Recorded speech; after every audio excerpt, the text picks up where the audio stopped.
Coucou. Bon, bah, je vais vous faire une ou deux ou peut-être trois petites histoires parce qu'elles sont vraiment petites. Donc, j'ai ce livre-là, mais je ne vais pas vous le faire parce que c'est des histoires trop grandes. Là, c'est une histoire que j'ai prise sur Internet. Donc, c'est tout petit, c'est pas, il n'y a rien de spécial. Donc, je vais la prendre et puis je vais la faire, je vais vous la lire. Et puis après, je vous lirai des... Alors là, c'est tout petit aussi, je vous lirai peut-être une ou deux histoires en plus. Parce que bon, il faut quand même qu'il y ait quand même du contenu, hein. Si je vous fais juste une histoire qui dure 2 minutes, ça va pas. Alors, ça s'appelle Le premier flocon. Léo adorait l'hiver.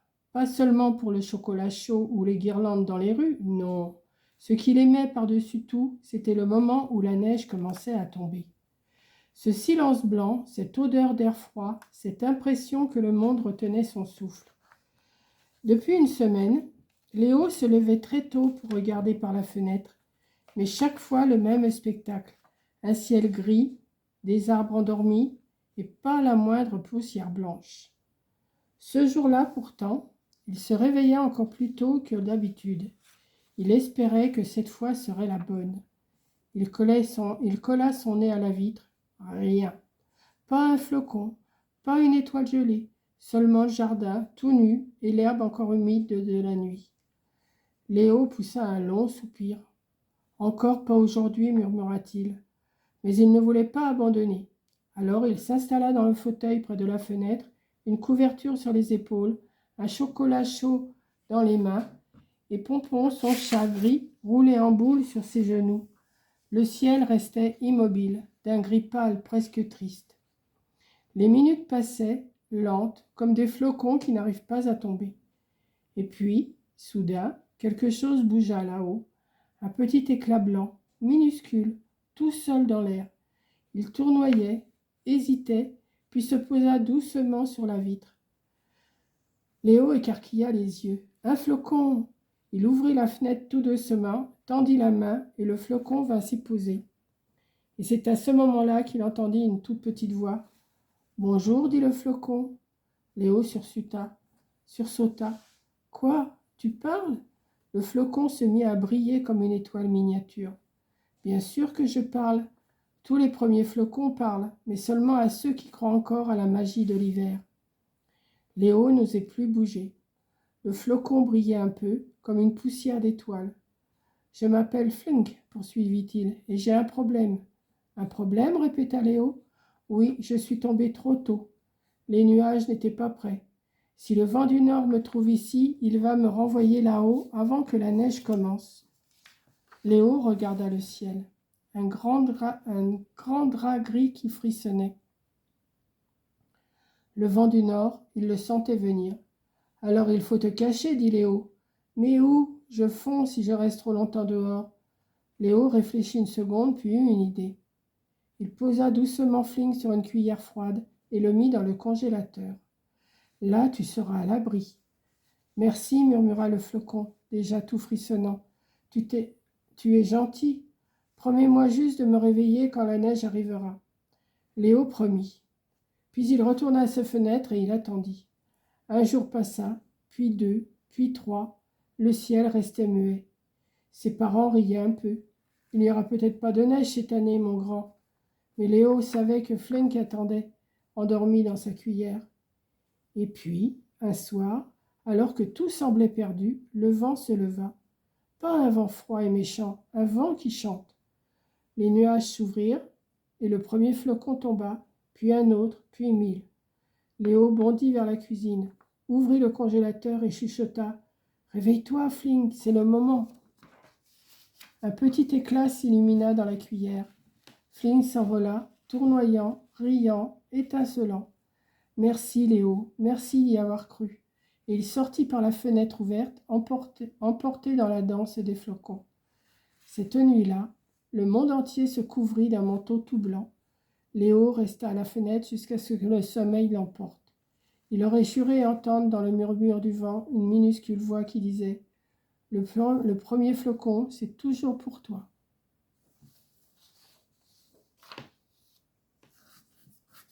Voilà. Petite histoire toute simple, mais toute mignonne. Voilà. J'ai pris ça sur Internet. Je cherche des histoires, je me dis peut-être que je trouverai quelque chose de bien. Et puis hier, j'ai reçu ce livre, 5 minutes pour grandir. Alors là, c'est vraiment des mini histoires. Là, j'en suis à combien? Ouais. Donc vous voyez, 5 minutes pour lire une histoire, c'est quand même pas beaucoup. Donc je vais vous en lire une autre, une ou deux là, de ce petit livre-là qui est vraiment tout simple et pour les tout petits. Hein. Ne m'assommez pas en disant c'est ridicule. Moi, je lis pour les petits. Hein. Donc voilà, il y a des petites choses. C'est juste une petite histoire sur 2 pages. Hein. Alors, pour les tout petits. Hein. Ma précieuse étoile. Inès regardait avec admiration le grand sapin de Noël magnifique qui scintillait de 1000 feux dans le salon chaleureux. Au sommet du sapin brillait sa décoration préférée, une étoile dorée qui tournoyait doucement dans les reflets des guirlandes lumineuses. « Elle est si belle et magique », soupira Inès rêveusement en caressant ses boucles brunes soyeuses. Sa petite sœur Lola, encore toute petite et maladroite, tendait ses menottes potelées vers l'étoile étincelante en babillant joyeusement. « Tol, Tol, vieux Tol, veux Tol !» Maman observait la scène en souriant tendrement. « Lola aime beaucoup ton étoile, ma Inès. Elle dit étoile à sa façon. » Inès fronça légèrement les sourcils, un peu inquiète. C'était son étoile précieuse, celle que grand-maman chérie lui avait offerte avec amour l'année dernière pour son anniversaire. Inès avait déjà cassé malencontreusement son petit cheval en bois préféré la semaine passée. Mais quand elle vit les grands yeux brillants et pleins d'envie de Lola, quelque chose de chaud et doux grandit dans son cœur de grande sœur. Sa petite sœur battait des mains avec enthousiasme. Tap, tap, tap, comme un joli papillon joyeux. « Tiens, Lola, dit doucement Inès avec générosité en détachant précautionneusement l'étoile scintillante. Tu peux la tenir dans tes mains, mais très, très délicatement, d'accord ?» Lola serra l'étoile contre son petit cœur en roucoulant de bonheur intense. Puis, surprise et ravie, elle tendit spontanément l'étoile vers Inès. « Inès, pour Inès !»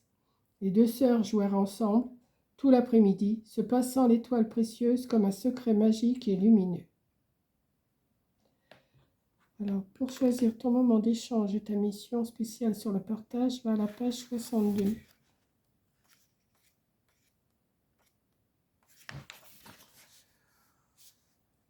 Alors, une petite question, je vais vous poser des petites questions et vous répondrez à votre maman ou tout ça.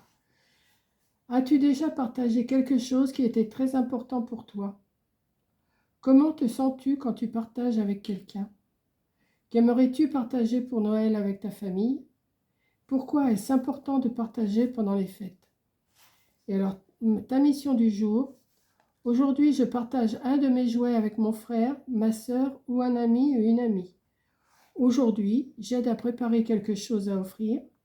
Aujourd'hui, je donne un câlin à quelqu'un qui en a besoin. Aujourd'hui, je partage mon goûter avec un ami. Voilà. Donc, c'est bien de poser des petites questions comme ça aux enfants, voir s'ils ont bien compris l'histoire. Donc, je vais vous en lire une autre. Hein. Vous pouvez arrêter ou vous reprenez le lendemain.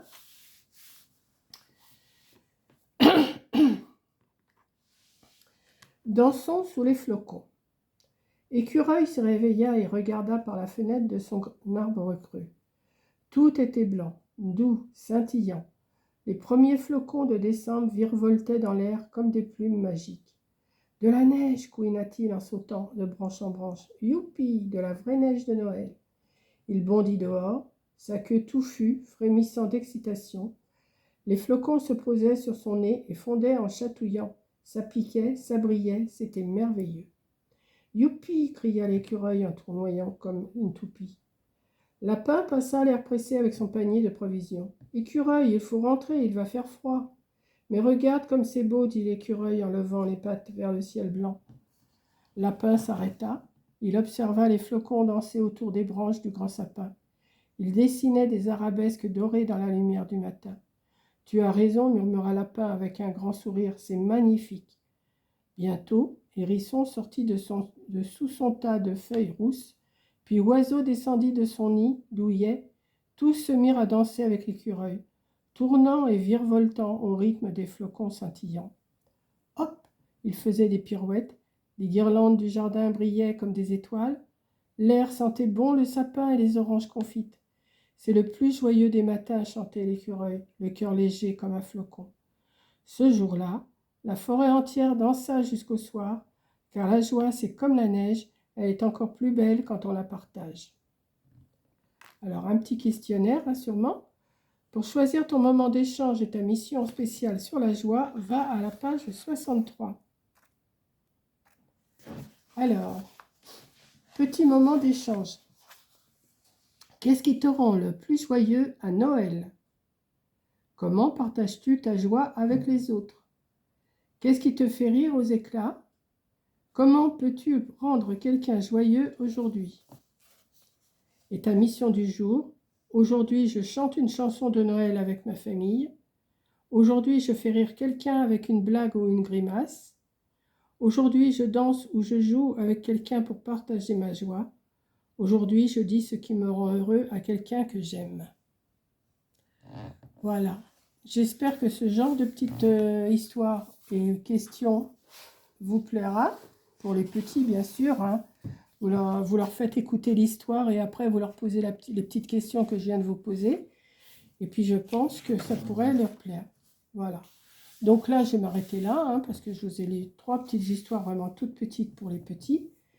Et puis, demain, j'essaierai de vous en lire encore pour demain. Ça sera le facteur de Noël, le festin de Léonie, je veux le plus grand. Peut-être que j'en lirai un peu plus. Les lumières de Noël. Je vais voir. Et en même temps, je vous pose les questions. Vous leur posez les questions à la fin. Voilà.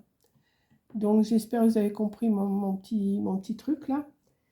Donc, là, je vous ai mis Dansons sous les flocons et ma précieuse étoile. Voilà. Donc, je vous fais un gros bisou. Je programme cette vidéo pour ce soir 19 h. Et puis, merci de m'avoir écouté. Donc, je vous fais un gros bisou et je vous dis à la prochaine histoire, à la prochaine vidéo, prochain.